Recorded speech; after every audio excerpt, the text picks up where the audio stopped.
salue avec considération et beaucoup d'amour tous mes compatriotes. L'année 2021 a été très éprouvante pour le peuple béninois, et aussi bien au plan politique qu'au plan économique et social. Au plan économique et social, il est très aisé de constater que le panier de la ménagère pose toujours problème. Les Béninois ne mangent pas toujours à leur faim. Les 3 repas traditionnels ne sont plus au rendez-vous. Au plan politique, ils n'ont pas été non plus gâtés, en ce sens que les libertés, la démocratie, l'état de droit et les droits humains sont restés jusqu'à ces jours-ci encore sous le boisseau. En effet, en 2021, le peuple béninois a vu bon nombre de ses enfants embastillés, bon nombre de ses enfants contraints d'aller de nouveau en exil. Et ceci à la suite des événements qui ont marqué l'élection présidentielle. Et bien en amont déjà, on avait assisté à l'arrestation de notre candidate, Rekia Madougou. Et Joël Aïvo, lui, il sera arrêté à la faveur des événements ayant marqué l'élection présidentielle. Et surtout à cette occasion, de nombreux militants ont été mis en prison en raison de leur refus d'accepter le fait accompli, en raison de leur refus qui s'est traduit par les opinions qu'ils ont émises. Et bon nombre d'entre eux n'ont eu le choix ou d'aller en prison ou d'aller en exil. Et cette situation perdure jusqu'à ces jours-ci, malgré la courageuse intervention du président Yahi Boni, qui a pris sur lui de rencontrer le chef de l'État, Patrice Talon, en vue de la décrispation. À l'issue de cette rencontre, nous avons espéré qu'effectivement nous irons à grande échelle à une décrispation, mais nous avons constaté qu'à 4 reprises, c'est à compte-gouttes que nos camarades sont libérés. Et pire encore, nous avons assisté au procès de Joël Aïvo et de Rekia Madougou, lesquels procès de l'avis de tout le monde, et à l'intérieur comme à l'extérieur, lesquels procès n'ont été que des dénis de justice avec de lourdes condamnations. Donc nous avons assisté à ça, et c'est vraiment dommage. Maintenant, il se pose la question de que faire. Et le que faire a été acté, mais beaucoup ont pensé que à l'occasion de son discours sur l'état de la nation, que le président Patrice Talon allait déjà donner des éléments pour résoudre ce fameux que faire. Mais à la surprise générale, nous avons constaté qu'il a diagnostiqué 3 défis majeurs: le défi sécuritaire, le défi sanitaire et le défi social, occultant le défi qui nous paraît principal, à savoir le défi politique. Car en fait, on ne peut, les trois autres défis qui sont interliés ne peuvent trouver leur solution que si le défi politique qui se trouve en amont est relevé. Et c'est quoi le défi politique?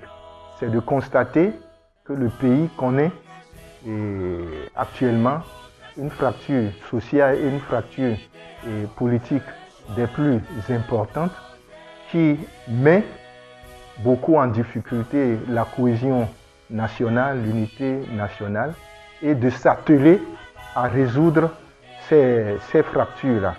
Et la résolution de ces fractures-là passe nécessairement par la libération des détenus politiques, le retour des exilés et une table ronde autour de laquelle tous les acteurs s'asseyent dans le cadre d'un dialogue politique national. Et c'est cela qui peut permettre de rétablir la cohésion nationale, de rétablir l'unité nationale. Car en fait, imaginez-vous que le peuple, à l'issue de ce processus-là, le peuple béninois se lève debout comme un seul homme autour de son armée nationale. Je crois que ce sera un début de victoire contre le djihadisme. Imaginez-vous qu'à l'issue de ce processus-là, le peuple béninois se lève comme un seul homme pour se sensibiliser, pour lutter contre la Covid-19. Mais que pourront les groupuscules que constituent les complotistes? Rien face à l'entente et à la cohésion qui se dégagerait de ce peuple-là. Aussi bien la Covid-19 que tous les problèmes qui lui sont liés seront indubitalement battus en brèche. Imaginez-vous que le peuple béninois, à l'issue de ce processus, se lève contre un seul homme pour lutter pour le développement global et intégral de la nation. Je crois que ce sera également un début de solution par rapport à l'épineux problème du panier de la ménagère. Donc, ce qui est important, la clé de voûte pour résoudre tous ces problèmes-là, c'est de relever le défi politique. Quoi qu'il en soit, l'opposition a sa partition à jouer dans ce que faire. L'opposition doit continuer d'urechef le combat pour la restauration de la démocratie, pour la restauration de l'état de droit, pour la restauration des droits de la personne humaine et la restauration du panier de la ménagère. Et dans ce combat, les démocrates doivent constituer le fer de lance. Et cela doit se traduire par une meilleure organisation, une confiance accrue en leur capacité d'impacter sur la vie politique de notre pays, une meilleure organisation pour mobiliser l'opinion politique nationale et l'opinion politique internationale sur le crucial problème qui a toujours amené des difficultés dans le pays, à savoir la question de l'exclusion. Nous devrions nous mobiliser et avoir l'opinion politique nationale et internationale à nos côtés pour que le pouvoir soit amené à faire en sorte que les élections législatives de 2023 ne soient plus exclusives. Elles doivent être inclusives et doivent se dérouler dans des conditions pour que l'opposition et singulièrement les démocrates puissent y prendre part. Non seulement puissent y prendre part, mais puissent voir traduire dans les urnes et dans les résultats le degré de confiance que le peuple a en ce parti-là. Et c'est ce qui permettra, n'est-ce pas, de finir avec le Parlement monocolore comme il est, et les gens doivent être tranquilles. Nous n'allons pas au Parlement pour pouvoir faire la guerre à l'exécutif. Nous n'allons pas au Parlement pour faire la guerre aux autres membres de la mouvance qui pourraient s'y retrouver. On va au Parlement,